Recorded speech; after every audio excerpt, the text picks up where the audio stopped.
नमस्कार, आप देख रहे हैं अपना मनपसंद YouTube channel India news live Shivani. अब आपके शहर की हर खबर आप तक आप देखते रहिए अपना मनपसंद YouTube channel India news live Shivani. इस कार्यक्रम के प्रायोजक हैं धार्मिक संगठन श्री श्याम सेवा परिवार शिवानी मंडी।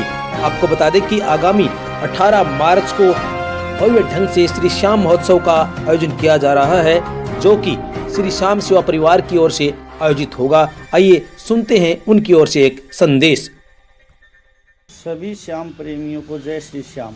श्याम प्रेमियों को जानकर अति प्रसन्नता होगी। आने वाली 18 मार्च को श्री श्याम सेवा परिवार शिवानी की तरफ से श्री श्याम बाबा का पहला महोत्सव मनाया जा रहा है, जिसमें सभी श्याम प्रेमी मिलकर बाबा को रिझाएंगे और बाबा का गुणगान करेंगे, जिसमें सभी श्याम प्रेमी शिवानी वासी आमंत्रित हैं।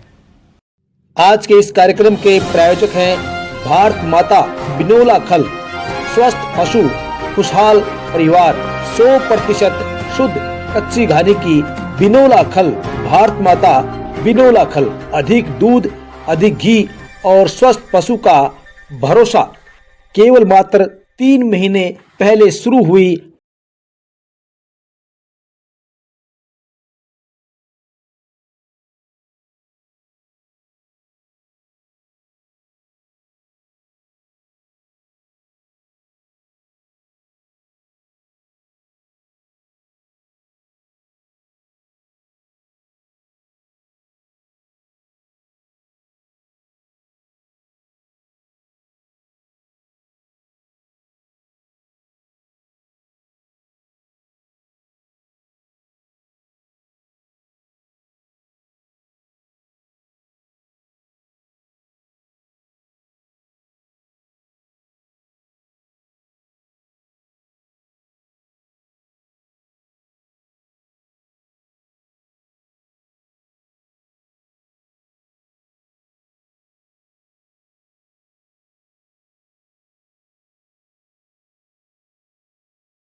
नमस्कार, मैं हूं सुभाष पवार और आप देख रहे हैं अपना मनपसंद YouTube channel India news live Shivani. बात करते हैं शिवानी भिवानी हिसार की बड़ी खबरों की। आपको बता दें पहली बड़ी खबर कि प्रदेश के पूर्व कृषि मंत्री जेपी दलाल आज शहर के रेस्ट हाउस पहुंचे और भाजपा कार्यकर्ताओं से रूबरू हुए। साथ ही उन्होंने इस दौरान कार्यकर्ताओं को संबोधित करते हुए कहा कि वीबीजी रामजी योजना से ग्रामीण विकास में और अधिक आएगी तेजी। आपको बता दें कि कृषि मंत्री ने कार्यकर्ताओं से कहा कि वो सरकार द्वारा शुरू की गई वीबी रामजी योजना के बारे में आम लोगों को जागरूक करने का काम करें। साथ ही उन्होंने कहा कि मनरेगा में संशोधन कर अब मजदूरों के काम को 100 के बजाय 125 दिन किया गया है, जिससे जरूरतमंद मजदूरों को और अधिक रोजगार मिलेगा, जो उनकी आजीविका चलाने में सहायक होगा। कृषि मंत्री ने कहा कि वीबी रामजी योजना को लेकर विपक्ष द्वारा भ्रांतियां फैलाई जा रही है, जबकि ग्रामीण व शहरी विकास की बेहतरी के लिए योजना में समय समय पर बदलाव होता रहता है।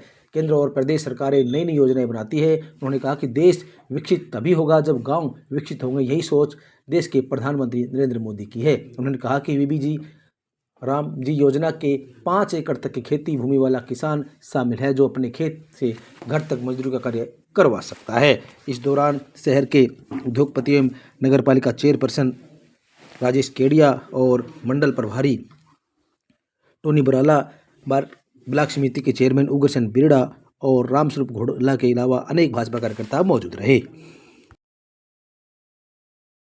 बात करें अगली खबर की, जो कि राधा स्वामी आश्रम दिनोद से जुड़ी हुई है। आपको बता दें कि शहर के राधा स्वामी आश्रम में दिनोद के संचालक हुजूर महाराज कंवर साहिब पहुंचे। उन्होंने अपने अनुयायियों को संबोधित किया।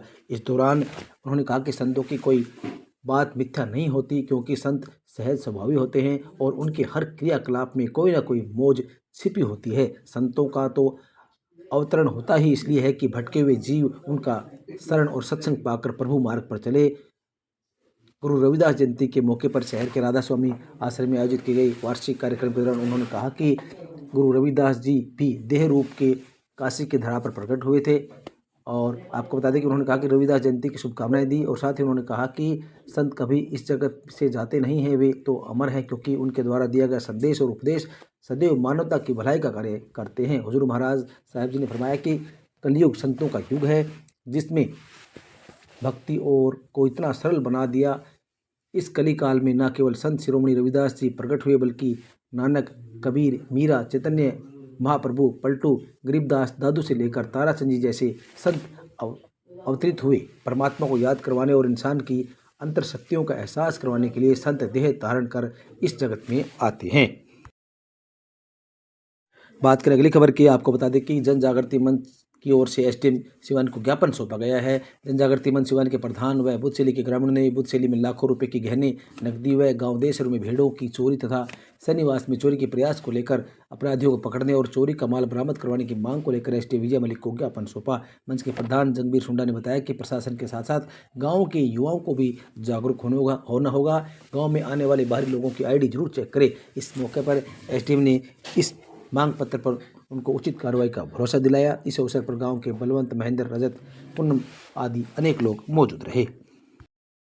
अगली खबर जो कि शहर के राजकीय कॉलेज से आई है, आपको बता दें कि महिला प्रकोष्ठ के द्वारा पोस्टर मेकिंग कार्यशाला का आयोजन किया गया। सेठ मेघराज जिंदल राजकीय स्नातकोत्तर महाविद्यालय में महिला प्रकोष्ठ के तत्वाधान में पोस्टर मेकिंग कार्यशाला का आयोजन किया गया। इस बारे में जानकारी देते हुए महिला प्रकोष्ठ के प्रभारी डॉक्टर मीनाक्षी पाहवा ने आयु अतिथियों का स्वागत किया। साथ ही उन्होंने बताया कि इसमें बतौर प्रशिक्षक डॉक्टर मनोज कुमार छाबड़ा ने छात्राओं को प्रशिक्षित किया। डॉक्टर मनोज छाबड़ा हिंदी साहित्य के जाने माने कवि और कार्टून क्षेत्र के सशक्त हस्ताक्षर है। कार्टून की आड़ी टेढ़ी रेखाओं के माध्यम से वह समाज की विद्वताओं का करारा तंज करने वाले अद्भुत कलाकार भी हैं। कविता के क्षेत्र में भी उनकी उपलब्धियां काबिल तारीफ है। साहित्य अकादमी द्वारा पुरस्कृत है। वही महाविद्यालय के प्राचार्य डॉक्टर भूप सिंह गौड़ ने अपने संदेश के माध्यम से छात्राओं को इस तरह की कलात्मक के साथ जोड़ने का संदेश दिया।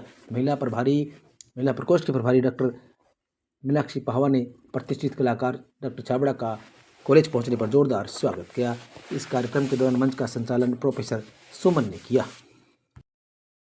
करें अगली खबर की जो कि भिवानी से आई है, आपको बता दें कि अनुसूचित जाति के परिवारों हेतु सूक्ष्म वित्त योजना व सावधि ऋण योजना के लिए आवेदन 9 तक आमंत्रित किए गए हैं। हरियाणा अनुसूचित जाति वित्त एवं विकास निगम द्वारा अनुसूचित जाति के परिवारों के स्वरोजगार के लिए अनेक ऋण योजनाएं चलाई जा रही हैं। निगम द्वारा सूक्ष्म वित्त योजना व सावधि ऋण योजना के लिए अनुसूचित जाति के परिवारों के लिए इन योजनाओं के लिए आवेदन आमंत्रित किए गए, जिसकी अंतिम तारीख 9 फरवरी रखी गई है।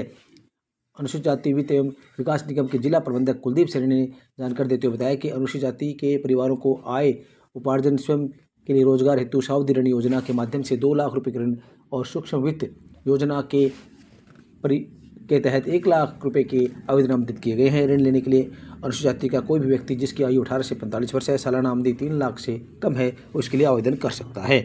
इसी प्रकार से दूसरी खबर भी भिवानी से, आपको बता दें कि डीसी साहिल गुप्ता ने बताया कि पशुपालन एवं डेयरी विभाग द्वारा वर्ष 2026 की राज्य स्तरीय पशु प्रदर्शनी का भव्य आयोजन 6 से 8 फरवरी तक कुरुक्षेत्र में किया जाएगा। प्रदर्शनी में प्रदेश भर से करीब 1500 उत्कृष्ट नस्ल के पशु भाग लेंगे। इस प्रदर्शनी का उद्देश्य है पशुपालकों को उन्नत नस्लों, आधुनिक पशुपालन तकनीकों और विभागों जानकारी योजनाओं के अवगत करवाना है। जिला भिवानी से भी पशुपालक अपने उत्तम नस्ल के पशुओं के साथ लेकर इस प्रदर्शनी में जाएंगे। उन्होंने बताया कि कुरुक्षेत्र पशु मेले के लिए भिवानी जिला से प्रतिदिन बसें चलेगी जो कि निःशुल्क जाएंगी।